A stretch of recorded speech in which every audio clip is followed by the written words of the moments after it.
This video is about periodic phenomena. This is AP Precalculus topic 3.1. If you appreciate this content, please give it a like. Number 1. A portion of the graph of the periodic function g is shown above.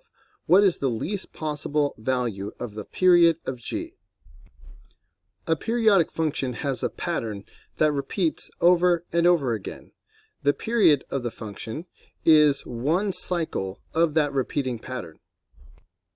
In this case, the smallest portion of the graph that can be repeated to form the function has a length of 4, so that is the least possible value of the period. Number 2. Using the graph of g above, find the following values. Part A, g at 9. In the previous video, we learned that adding or subtracting the period to an input value does not change the output value, because that just moves you from one output value to the corresponding output value on the repeating pattern. For the same reason, we learned that adding or subtracting multiples of the period to an input value will give you the same output value. The input value of 9 is off the graph, but all we have to do is subtract the period or a multiple of the period from this input value. So since the period is 4, if we subtract 4 from 9, that should not affect the output value. So g at 9 will equal g at 9 minus 4. In other words, g at 9 will equal g at 5. And g at 5 is on the graph. It's right here. G at 5 is 1. Therefore, g at 9 is equal to 1. Part B, negative 12 is not on the graph. So let's add the period or multiples of the period until we get an input value that is on the graph. So in this case, if we do g at negative 12, if we add 4, that's not going to be enough to get us on the chart. That would only be negative 11. So how about if we add 2 times 4? So in other words, g at negative 12 is going to equal g at negative 12 plus 8. So g at negative 12 will equal g at negative 4. And that is on the graph. That has a value of 2. G at negative 12 is equal to 2. Part C. 29 is way off the graph, so we need to subtract multiples of the period from 29 until we get to an input value that is on the graph. So g at 29 should equal g at 29 minus any multiple of 4. 28 is 7 times 4.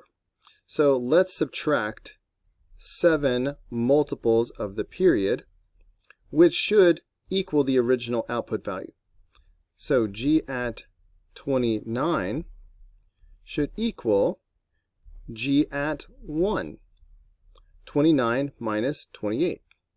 G at 1 is right here on the chart, which has a value of 1. Therefore, g at 29 is equal to 1. And that's it for number 2. Number 3. A portion of the graph of the periodic function h is shown above. What is the least possible value of the period of h?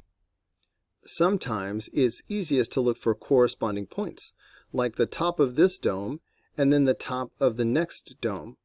The distance between these corresponding points will be the least value of the period. Or we could have picked the bottom of this v and the bottom of the next v. The distance between these 2 points will also be the least value of the period. Whether we count the units from 1 to 10 or from negative 3 to 6, the least possible value of the period of h is 9. Number 4. Using the graph of h above, find the following values. Part A, h at 13. 13 is a tiny bit off the graph. However, we have learned that we can subtract the period from this input value without changing the output value.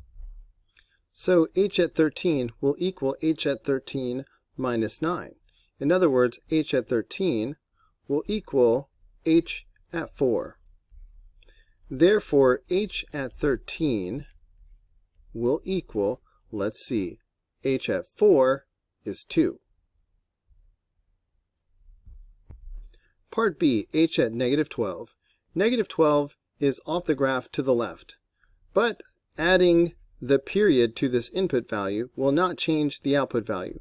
So h at negative 12 will equal h at negative 12 plus 9. So h at negative 12 will equal h at negative 3, which is on the graph. H at negative 3 is negative 2. So h at negative 12 is equal to negative 2. Part C, h at 82. This is very far off the graph to the right, but we can subtract however many multiples of 9 as we need to get an input value that's back on the graph. For example, h at 82 will equal h at 82 minus 9 multiples of the period. So 82 minus 9 times 9. This is, of course, 82 minus 81. 82 minus 81 is 1. So h at 82 will equal h at 1. And h at 1 is 3. Therefore, h at 82 is also equal to 3. That's it for number 4. Number 5. A portion of the graph of the periodic function f is shown above.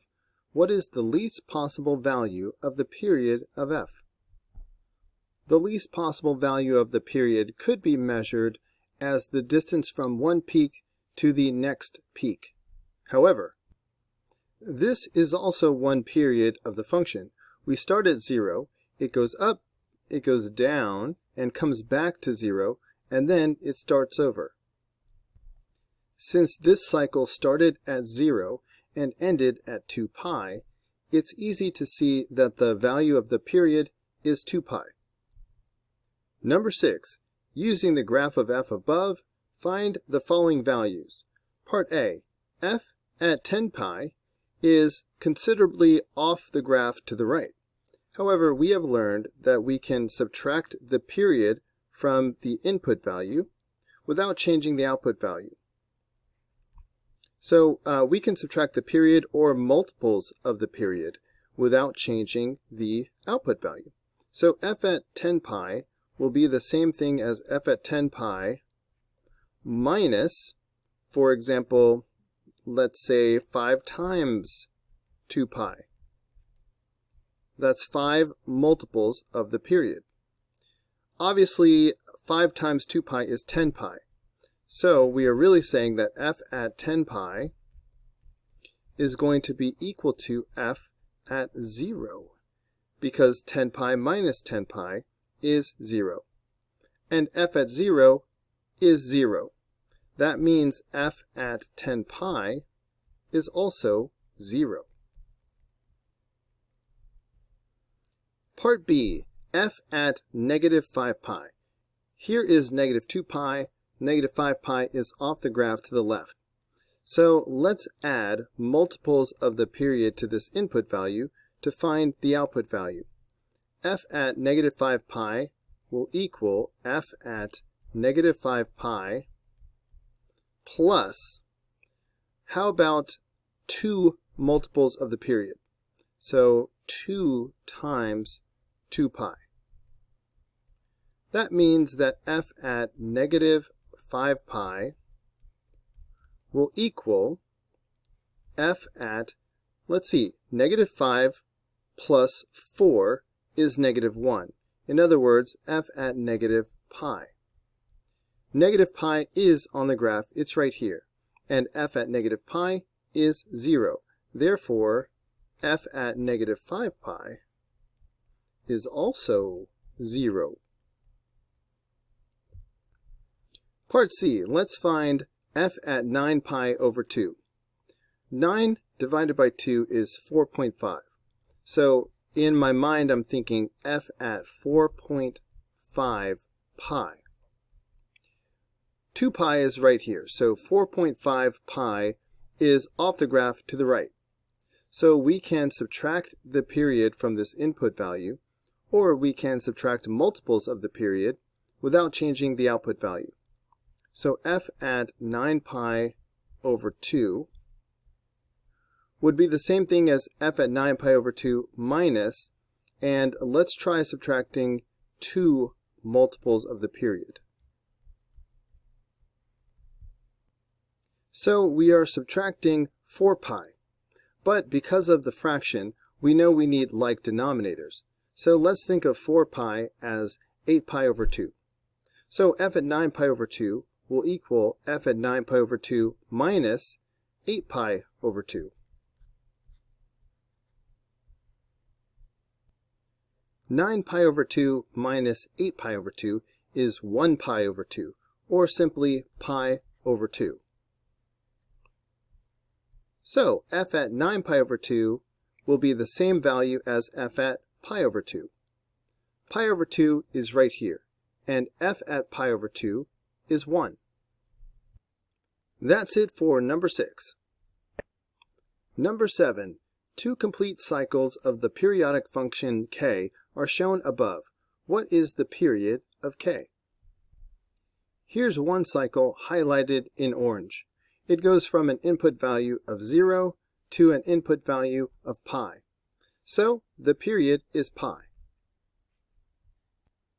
Number 8. Using the graph of k above, find the following values. Part A, k at 3 pi. Here's pi right here. 3 pi is off the graph to the right, but we can find this output value by subtracting the period from this input value. So k at 3 pi will equal k at 3 pi minus, I could subtract pi or multiples of pi. So let's subtract 2 pi. 3 pi minus 2 pi is pi. So k at 3 pi will equal k at pi. And that is back on the graph. K at pi is negative 1. Therefore, k at 3 pi is equal to negative 1. Part B, k at 5 pi over 4. 5 divided by 4 is a little bit more than 1. So this is a little bit more than 1 pi, which is just a little bit off the graph to the right. But we can subtract the period, we can subtract pi from this input value without changing the output value. So let's do k at 5 pi over 4 minus pi. But we know we need like denominators. So instead of just putting pi, let's think of it as 4 pi over 4, which is the same thing as subtracting pi. But 5 pi over 4 minus 4 pi over 4 is 1 pi over 4. Pi over 4 is not labeled on the graph, but we know it will be exactly half of pi over 2. So we know it will be right here, where k at pi over 4 is equal to 1. So k at 5 pi over 4 is equal to 1. Part C, k at negative 5 pi over 2. 5 divided by 2 is 2.5. So this is like k at negative 2.5 pi. Here's negative pi, so negative 2.5 pi is way off the graph to the left. So we will need to add multiples of the period to this input value to get an input value that is back on the graph. So k at negative 5 pi over 2 will equal k at negative 5 pi over 2 plus, let's say, 2 pi. But we need like denominators. So let's think of this as 4 pi over 2, which is the same thing. So k at negative 5 pi over 2 will equal k at negative 5 pi over 2 plus 4 pi over 2. But negative 5 pi over 2 plus 4 pi over 2 is negative 1 pi over 2, or simply negative pi over 2. So k at negative 5 pi over 2 will equal k at negative pi over 2. Let's look back at the graph, and we see that negative pi over 2 is labeled. It's right here. K at negative pi over 2 is negative 1. So k at negative 5 pi over 2 will equal negative 1. And that's it for number 8. Number 9. The graph of f is periodic with a period of 7. Values of f are shown as selected values of x. Find the following. Part A, f at 8. 8 as an input value is not on the chart, but we can add or subtract the period or multiples of the period to this input value to come up with an input value that is on the chart, and that will not affect the output value. So, can we add or subtract 7 in order to get one of these values? If we subtract 7 from 8, that will give us 1. So f at 8 should equal f at 8 minus the period. So f at 8 should equal f at 1. And from the chart, we can see that f at 1 is negative 1. So f at 8 is equal to negative 1. Part B. Can we add or subtract 7 to the input value of negative 6 and end up with something that is on the chart? If we do negative 6 plus 7, that will give us 1. So f at negative 6 should equal f at negative 6 plus the period of 7. Therefore, f at negative 6 should equal f at 1. And we just saw on the previous problem that this is equal to negative 1. For part C, we have f at 10. But f at 10 is on the chart. It is 7. So f at 10 is really f at 7.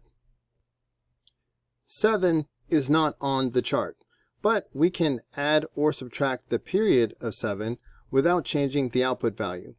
So f at 7 should equal f at 7 minus the period of 7. So this will equal f at 0, and f at 0 is 2. For part D, we need to find the value of f at 7k plus 4, where k is an integer.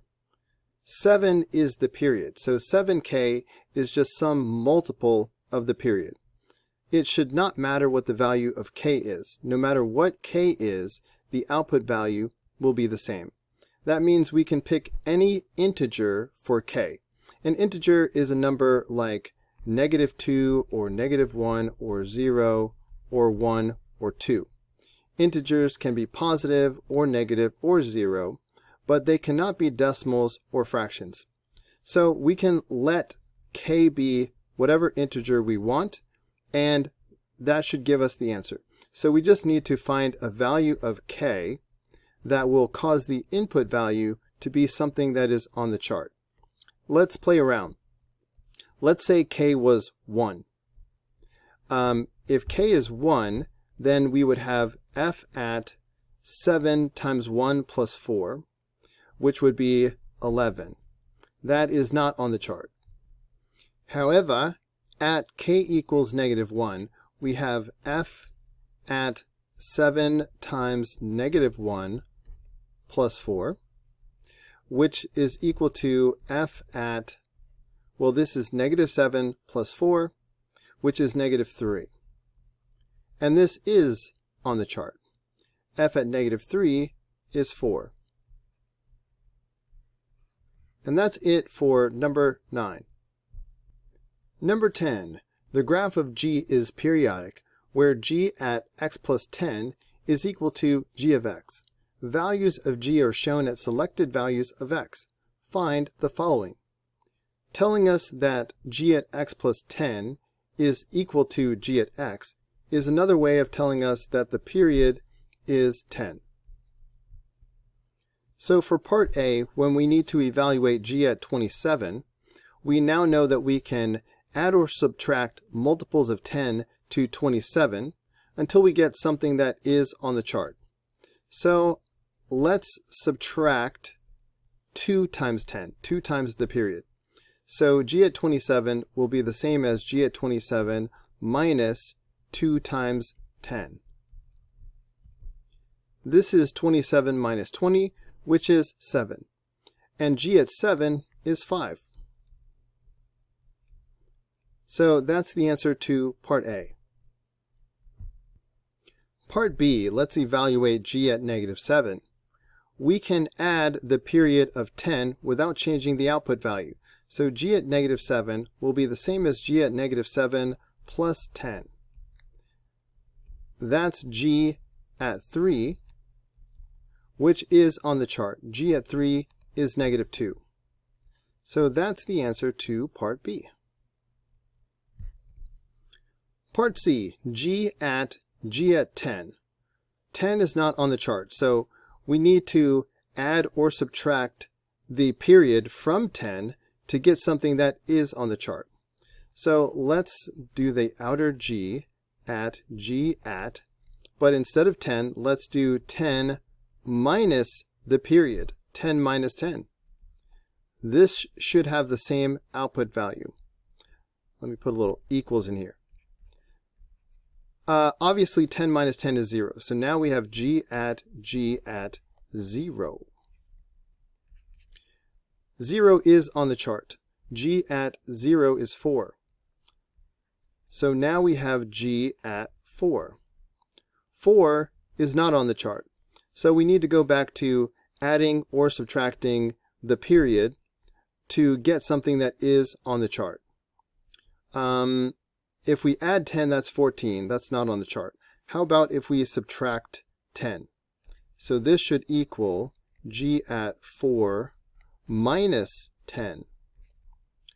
Got to scroll up a little bit. This is equal to g at negative 6, which is on the chart. G at negative 6 is 1. So that is the final answer. For part D, we must evaluate g at 10k minus 3, where k is an integer. But 10 is the period, so 10k is some multiple of the period. Adding or subtracting a multiple of the period does not change the output value. In other words, it doesn't matter what k is. No matter what k is, the output value will be the same. So we just need to pick a value of k that will give us an input value that is on the chart. Let's play around. So, for example, at k equals 1, we would have g at 10 minus 3, which would be g at 7. Okay, well, there it is. 7 is on the chart, and g at 7 is 5. So that is the answer to part D, and that's it for number 10. There will be 4 free response questions on your AP exam. This is the type of problem you will find on FRQ 3. Number 11, a toy car travels around a circular track as shown in the figure above. The center of the circular track is 20 inches away from the wall. At time t equals 0 seconds, the distance between the toy car and the wall is 0 inches. The car completes 1 full lap around the track every 8 seconds. As the toy car travels around the track at a constant speed, the distance between the car and the wall periodically increases and decreases. The periodic function d models the distance in inches between the toy car and the wall as a function of time in seconds. Part A. The graph of d and its dashed midline for 2 full cycles is shown. 5 points F, G, J, K, and P are labeled on the graph. No scale is indicated and no axes are presented. Determine possible coordinates t, d of t for the 5 points F, G, J, K, and P. The center of the track is 20 inches away from the wall, so this distance right here is 20. That's the radius of the circle, so this distance is also 20. And the diameter of the circle is 40. This means that at its closest, the toy car is 0 inches from the wall, and at its furthest, the toy car is 40 inches from the wall.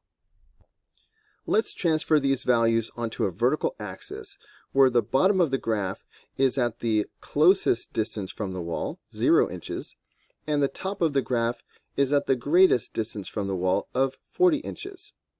The midline of this graph represents the distance from the center to the wall, which will be 20. We now have the y values for all of these points. We just need to calculate the x values, or I guess we should say the t values of each of these points. I'm going to show you two ways to find these t values, and the second way is actually my favorite in case you want to hold out for that. At time t equals 0 seconds, the distance between the toy car and the wall is 0 inches. The first point on this graph, that is 0 inches from the wall, is point J. So we could call this t equals 0.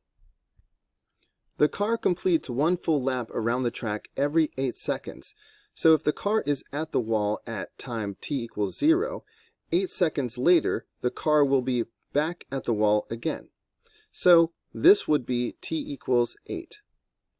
That means this halfway point will be t equals 4, and half of that will be t equals 2. So now we have a quarter of the distance is 2 seconds, so this is 2, 4, 6, 8. We can continue this in the opposite direction to get the t values of g and f. So this point G will be at t equals -2, and point F will be at t equals -4. Now we are ready to give the coordinates of each point. So let's make a little list. Point F will be at -4, 40. And then point G is at -2, 20. Point J is at 0, 0. Point K is at 2, 20. And point P is at 4, 40.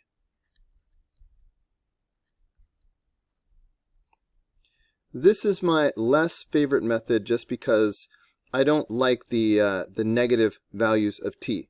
It is acceptable and you would get full credit for this answer, but now I'm going to show you how to do it without negative values of t. The trick is to extend the graph out a little bit further to the left so that we can have a new point that is a distance of 0 from the wall.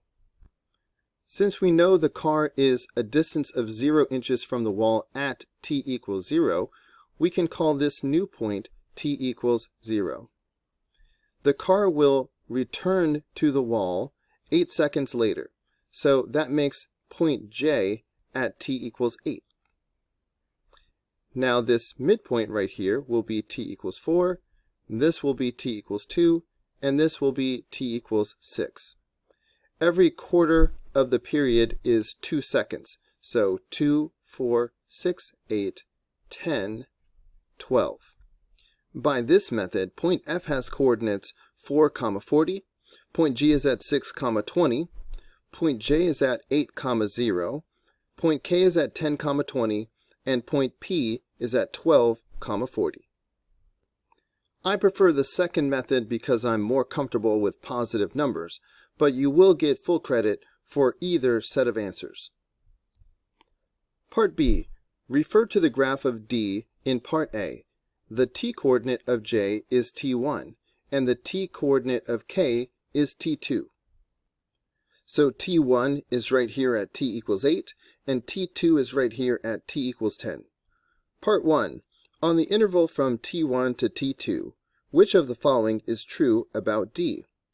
Is it positive and increasing, positive and decreasing, negative and increasing, or negative and decreasing? From left to right, the height is increasing from j to k. So we know the answer will not be B or D. But is the height positive or negative? Well, just look at all of these heights. They are all positive. So the answer is A. D is positive and increasing. B, Part 2. Describe how the rate of change of D is changing over the interval from t1 to t2. In Unit 1, we learned that D will be concave up wherever the rate of change of D is increasing, and D will be concave down wherever the rate of change of D is decreasing. Since D is concave up over the interval from t1 to t2, we know that the rate of change of D is increasing. They did not ask us to justify our answer, so it's safest to answer with a single word. You can just say increasing. Hey guys, don't forget to like and subscribe, but also if you found this video helpful, there's a lot more where that came from. You can click the upper link, which will take you to the whole unit playlist, or you can click the lower link, which will take you to the next video in the playlist. See you there.